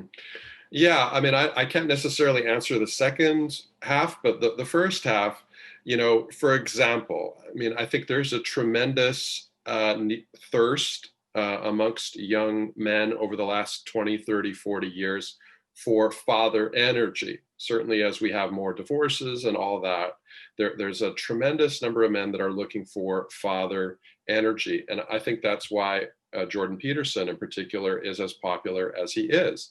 Those are generally his audiences, men that are looking to develop their own or to take in some fatherness. And so he's giving them Jung through a father lens, and they kind of go, oh, that feels good, I need that. And I think many of us as therapists, and I just do a little tiny bit of therapy, not too much, but enough to keep one toe in there. Very often we'll find that we are constellated, or whatever you want to say, we're in a position that we're the exact kind of right character that the client needs. It's not that we're doing something or da-da-da-da, it's just we are a thing they need. you know, they need me as a bit of a rebel or whatever, you know, because they grew up in a really tight, straight, constricted environment. So they need that freedom that I just naturally have. And that's what they're getting through the therapy. And that can go any way around the wheel. So for me, and to talk briefly about parenthood, I mean, just because I'm not father archetypally doesn't mean I can't be a good father or someone can't be a good mother. It's going to be a different kind of mothering, and there's particular shadows to that. You know, seeker and companion people as parents, when the kids get older, might be a little bit of shadow over involvement in their romantic lives. Watch out. Are you living your romantic life through your daughter mothers? Like, careful, careful, careful. So there'll be a different kind of shadow there, and we can start to identify our own problems. But one of the biggest and most powerful things that I hear from people when I do this work is thank God. Thank God for showing me a model that I don't have to find all my satisfaction and identity and fulfillment out of being mother or father, because that's not who I am. So, and you know, and I certainly have people that come into this work and say, yeah, I'm father, mother, straight up. You know, that's, I don't have a problem with that. So anyway, go ahead. Oh, sorry. Go ahead, Connie. Just a quick add-on, Dana, there's a book that I used a lot when I was doing therapy with young people in their late teens and early 20s called Do Who You Are, which is using type to find career direction. Highly recommended. I wanted to ask, just while you're honest, the other way around, you know, so if you are father archetype is your nature, because, you know, somebody I knew basically raised, you know, had 4 younger brothers and had all the responsibility in the world, did everything, took care of everything. Being that is just who that person may have been since they were 2 years old. But, you know, then all of a sudden, but being 16, being 18, being 20, and being that father archetype feels like like you should put it on pause, you know, or wait to get there to some extent. Like, be the dang seeker for a minute, or be the warrior at that stage in life. And I totally value what you're saying about the progressions not being linear or objective or something like that. But do you think, is there something to, you know, maybe we come into our nature, or maybe there's some, I mean, what do you think about process? How does process come in? I think all these archetypes are inborn. Like, I think, you know, if you see, I mean, I can show you, and in the sessions that I do, I actually show film clips of, like, you know, famous surfers being like, yeah, when I was 6, I was getting swept out to sea. And like, these are born into us. I do not believe how we're raised makes us feel bad about them or good about them, but they're in. And so, I mean, I certainly can know and think of many people I know that are, you know, were mother, father from day one, you know, and that they want to, you know, I mean, if, you know, they want to have, the, you know, maybe a tea party. Do they rebel against themselves when they're 18? No, they tend to stay collective oriented. That's who they are. Systems matter. Belonging matters. I mean, very common for mother, father to become teachers, to go back into a collective, to live in a collective. They want to be in a group of people. So, you know, I don't, I mean, and you know, I certainly think that, you know, okay, we get to midlife and maybe we're starting to figure some things out, and we think, you know, and I've when I did a talk challenging King Warrior Magician recently, someone said, you know, I'm really proud as a father archetype guy that I, you know, started developing more of my lover and all that. Beautiful. That's great. I'm just saying, let's just be with what is, rather than having an agenda about what we think people should be or anything. And I just don't see it. Like I said, I see mothers and fathers, or every archetype from the beginning. That's generally where people stay. You know, you can talk, I could talk more about, oh, a little movement this way, a little movement that way. But yeah. So, and I know what you mean. Like, if you've been the responsible one in your teen years, maybe in the 20s, it's time to party a little bit. I get it. But my friends and my, you know, companions on this journey in life that are mother and father, you know, tend to be pretty responsible and society oriented the whole time. Thank you very much. I really enjoyed the presentation. I was wondering that we have, as far as the identifying individually with the archetypes is, it's our own thing and we feel comfortable with it. But if we expand that to a cultural level, I know we have sensitivities to cultural stereotypes and all that. Is it possible that certain types, whether it's the padma or the ratna or the karma or the other ones, are more, let's see if I can put this correctly, culturally more acceptable or more popular if we kind of overlap the individual level with the cultural setting?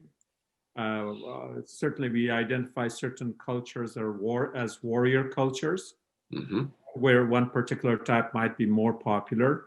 And for people who are kind of have one foot in each culture, like I myself, sometimes when I go to my older culture, I know that I have to, do certain code switching to see what is popular there and to avoid saying things that I would normally be saying here in the United States. So I don't know. Does that make sense? Can we? Absolutely.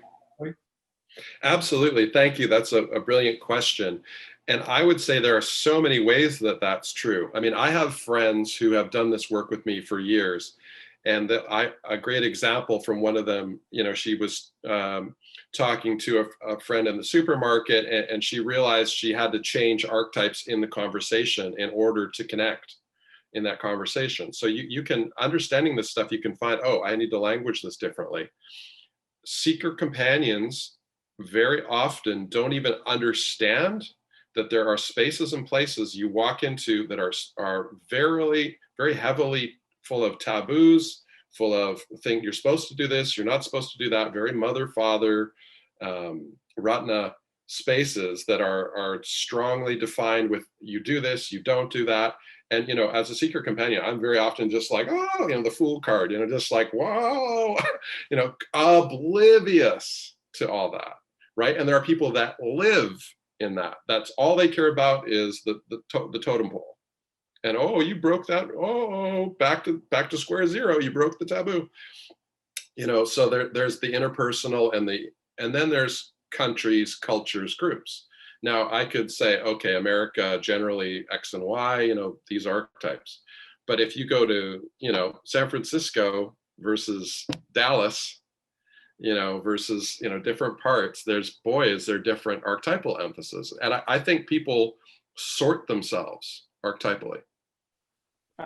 Aren't these taken advantage of in international relations through these cultural stereotyping? Like, remember, if I think it was right after 9/11, when France was a bit hesitant joining the coalition of the willing against the bombing of Afghanistan and whatever, and it went on for a while. Is that just because France was not willing to be more assertive, more warrior? Therefore, I think the French companies were barred from bidding in the war. I think it was in Iraq when they were trying to see which oil companies would participate in bidding and trying to take over and all that. So aren't certain cultures taken advantage of in that sense? Yeah, I think there are certainly many countries that are far more warrior. And I think certainly, the US is extremely warrior. I'm Canadian, but I've spent a lot of time and a lot of love, and a lot of people I'm closest to are American. But to me, when I look at America, I see an extremely warrior culture, top to bottom. I mean, who cares about high school sports? Why are there stadiums for high school sports? I mean, it's a deeply, deeply warrior culture.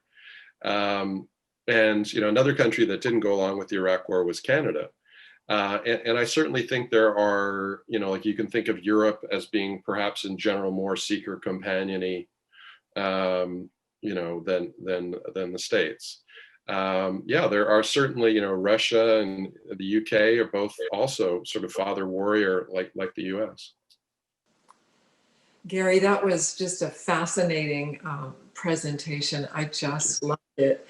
But you know, I'm sitting here and I'm thinking, as a therapist and a clinician, you know, it's you've rocked my world in a certain way, and I'm thinking, yes, I really agree with you that people are born a certain way, absolutely, but sometimes the level of dysfunction is so bad that they don't even know where they're going to fit. And that's kind of, you know, in the world that I work in. So if you could speak to how clinically, how you would look at some of this with, you know, the heavier type of pathology rather than people who are more self-actualized, because it's a different feel. And if I can, I just want to add a twist from Peg Burge to what you said. I think it's the same thing, and maybe we can sneak in one extra piece. Who asked, you know, can one's personal complex keep a person from identifying with the archetype they inherently have in them? And I think that's kind of part of the direction you're going. Is that right, Selina? Yeah, absolutely. Yeah, and I'll take a shot at it. I'm not exactly sure if I'm going to answer the question that you're presenting, so let me know if I don't answer it exactly right. Like, first of all, I do not see any kind of like association between pathologies and archetype. I mean, we could have a deeper conversation and get into some really specific things, and you know, perhaps maybe even privately, I'd be more willing to talk about some of that. But in general, I don't boil down any complex and say this is that archetypal thing in the most general terms. I certainly believe there are many people that you know, have been wounded in a certain way that would prevent them from identifying with their own archetypes. But in general, I just also think there's cultural conditioning, family conditioning, and even, you know, like I said, in the personal growth world, the normative thing to do is to be the seeker companion or seeker companion sage mediatrix. That's the normative thing. And I certainly have had people in my work that I felt like maybe they were a little bit more mother-father that really could not come around to seeing that. And you know, that's just my take on it. Their own, you know, you have to ask them, obviously, what's true. But I think there are ways that even we sort of unconsciously normalize certain things.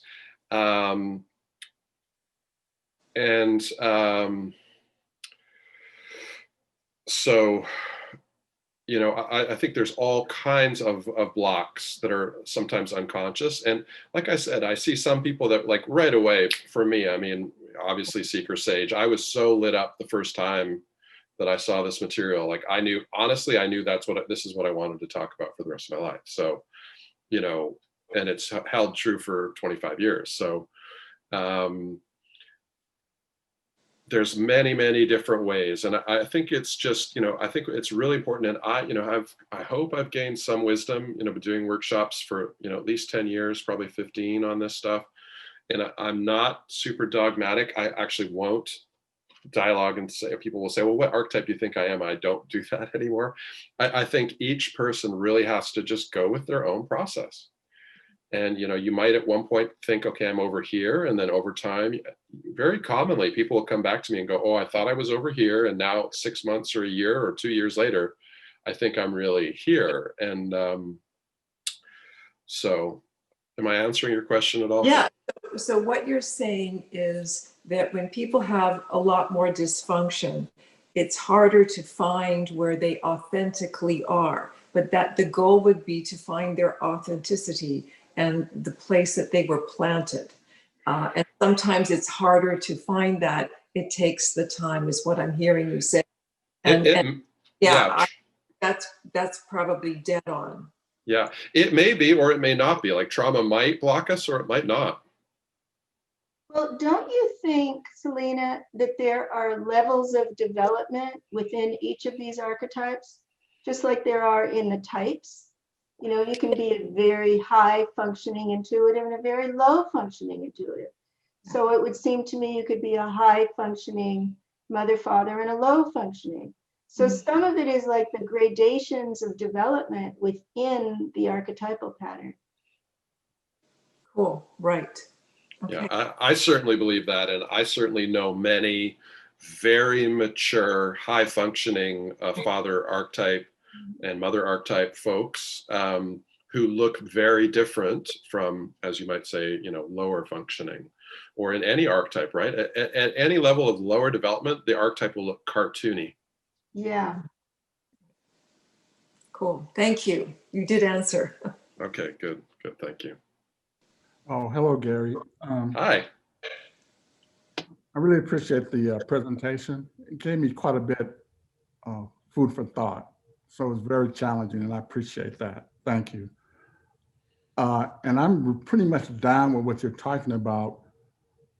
However, what I want you to explore a little more is a notion of being born a particular way, right? Because you've done this wonderful job of linking aesthetics to psychology or the personality. And again, I love that.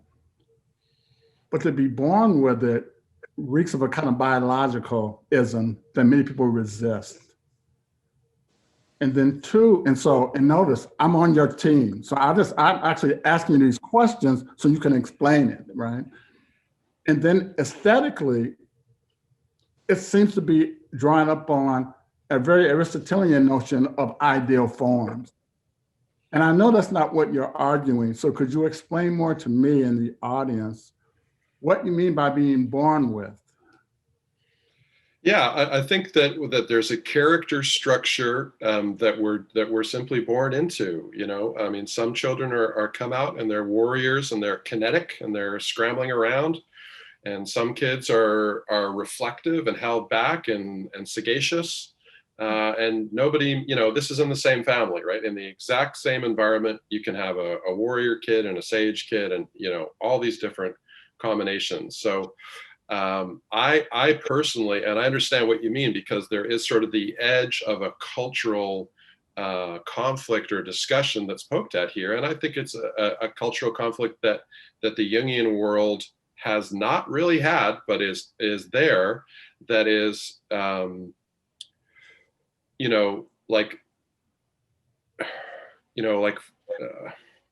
mean, I do not believe that. I'm not a postmodernist. I don't believe that the world is, everything in the world is conditioned by society, which is what my understanding the postmodernists believe. So, and the Jungians don't believe that. I mean, we believe in the unconscious, and that is fundamentally at odds with postmodernism. Fundamentally rejects a lot of that. So there is a big argument there about essentialism and different things. And Vorris, I love your question. Be happy to maybe have a conversation on email. I don't think I can give you what you're looking for right now, but I would say in general, I get that there is a conflict there, that we're on a fault line of different viewpoints. And I think there is a lot of merit in having that conversation. I think it's a very hot conversation, a very dangerous conversation. And there's a lot of, there's the cancel culture thing, and there's a lot of tension and energy that could come to a head in a conversation like that. But the Jungian point of view is not a postmodernist point of view. And so I'm on that team, and I don't believe, in the postmodernist stuff. And so anyway. No, I know, I appreciate the answer. I don't think it's necessarily postmodernism or deconstruction. I think, this goes all the way back to nature versus nurture. And of course, you have people who do DNA work, and they would argue with you, right? That indeed there is some biological relevancy. Not everything is social. So what I'm taking from what you're saying then is you're arguing that there is a predisposition, right? That makes certain behaviors or certain archetypes more likely than others. Right? And the person, Irene Rockwell, because I was preparing for your work, she mentioned it too, talked about energy, and you've talked about energy. So certain energies predispose. Could I say that? Is that an accurate representation? Absolutely. Okay. Yeah. And I do think that nurture does matter. And I think we could have a whole other conversation. Like, for me, although I'm a seeker warrior, I grew up around a father warrior Mother Amazon, really. I had a grandmother who was Mother Amazon, very big business figure in the town that I was in, who was the matriarch of our family. So because I grew up around a strongly Mother Amazon energy and around business, I'm very comfortable in those spaces. I can walk into a boardroom and feel okay. I worked in business from a very young age. And so, you know, the nurture bit made me capable of moving in those different spaces, but it didn't make me who I am. So thank you, Gary. Very much appreciate it. You're welcome. Appreciate the conversation. Cool. I was just going to ask, you know, I would love to hear I know you have an event where you're going to do some more deep dive into this stuff. And I would just love to hear you say, you know, talk a little bit more about where you go when you have more time with this stuff. And you know, I think, you know, what people who might sign up might expect. Oh, thank you. So, you know, I've done this many different ways. I've done like weekend workshops where we go over this. What I'm doing in this time, and I'm actually going to be writing a book on this exact stuff during this time. So I'm you know, sort of selfishly enjoying the course that's coming up as a way to keep me energized for that. But what's going to happen with that course, 9 weeks, Sundays, we're going to have the discussions at 4 p.m. Pacific. Archetypalnature.com is where people register. The lesson part is pre-recorded videos that focus on the archetype end.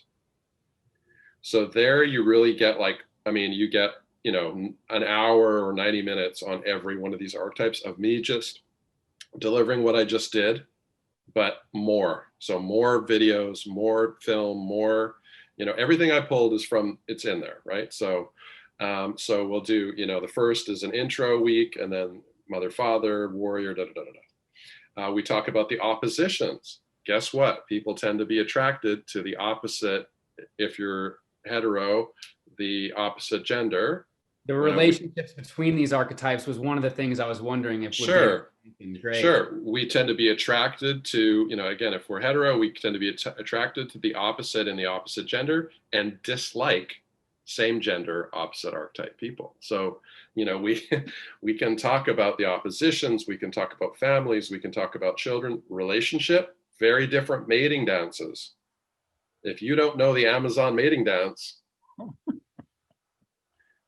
Vorris knows what I'm talking about. So Amazons want a little push. They're gonna text you and you know, give you, they're not gonna be nice. They're gonna give you, they want, oh yeah, I'll take you, you know, like, you know, they want that competition in their mating dance. So this is very different types of people with different ways of being. So we get into that. So the videos are just there. You know, you join the class, all the videos, I open them up for you, but the weekly meetings have a specific, you know, watch this video for this week and this video for that week, specific theme we'll get into. And those videos are archetypal. So I'll be bringing the 5 Buddha family stuff into the discussion, because the videos are strictly sort of my collection of everything that I've got on, you know, from the archetypal point of view, and then I'll bring the 5 Buddha families into the discussion. And, you know, that's how that's going to go. And, you know, there is a sort of a 2.0 that I mentioned.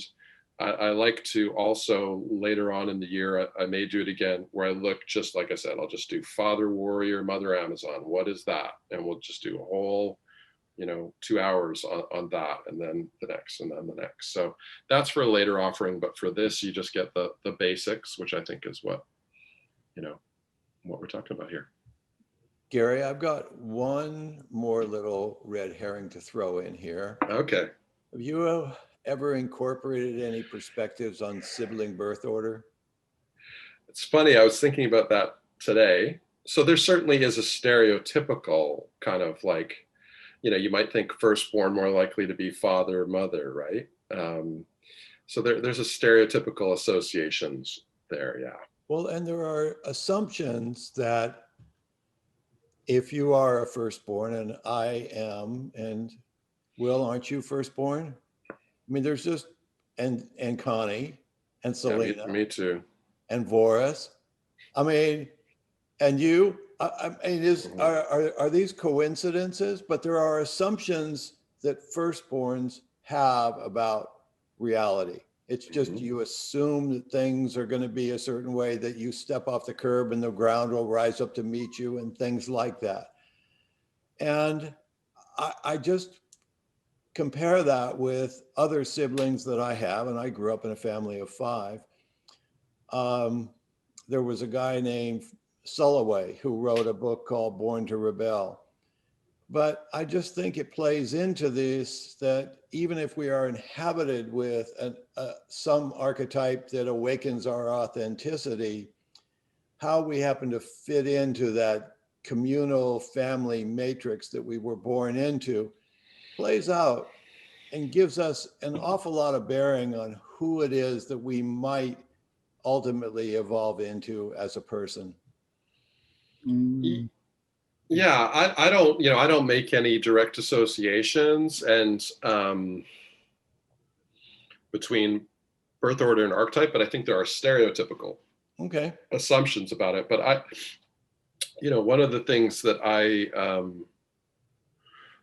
like I said, I mean, I'm trying to peel this work out from sort of being overlapped by, there are Jungians who've written, books and mention quickly and just do like a very short look at this stuff. And they'll say, oh, warrior's just sensation. Well, that's great up until you meet an intuitive warrior. And then you're like, okay, well, that's not right. And, if you go into any corporate boardroom, it's going to be Mother Amazon, Father Warrior, ENTJs. And you'll notice the N, this is the most common executive type, ENTJ. But boy, a lot of those folks are going to be warriors. My understanding of the classic executive type is ENTJ. That's how I learned. We might have material that would be mutually beneficial to talk to you about, maybe coming back for a part 2, maybe late fall or summertime sometime. Maybe when that book's ready. You resonate with an awful lot of the people. The chat box has been really active. You have excited things in me and everybody else. And so let's keep the talk alive. I really, Gary, I thank you. When I reached out to you after seeing you at the Mastery Circle, I said, this guy's hot. He's got substance, he's got personality, and you brought yourself in here and shared wonderfully. And I'm just, thank you. Really. Thank you. As is our custom, our tradition, if you will, I like to go out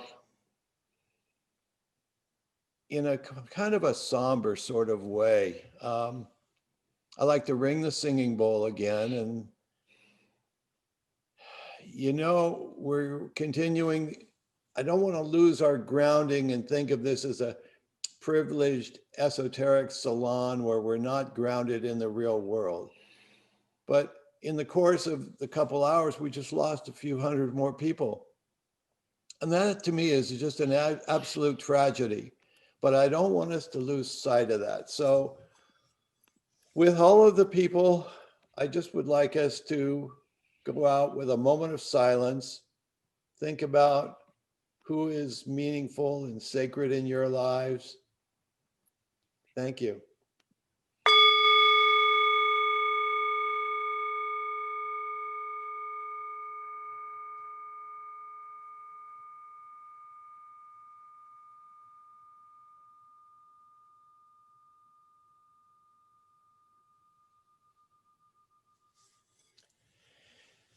Gary, you have been exceedingly generous with yourself, with your knowledge, with your wisdom. You have so much to offer. And on behalf of everybody here, I'm just deeply grateful. So thank you. Thank you very much. Thank you, Dana. Thank you, everybody, for coming in. Thank you, everybody. Thank you, Connie, Dennis, Vorris, Thank you. Selina. What a pleasure. What a pleasure. What a great evening. Thank you. Night. Another home run. Good night, all. Good night, all.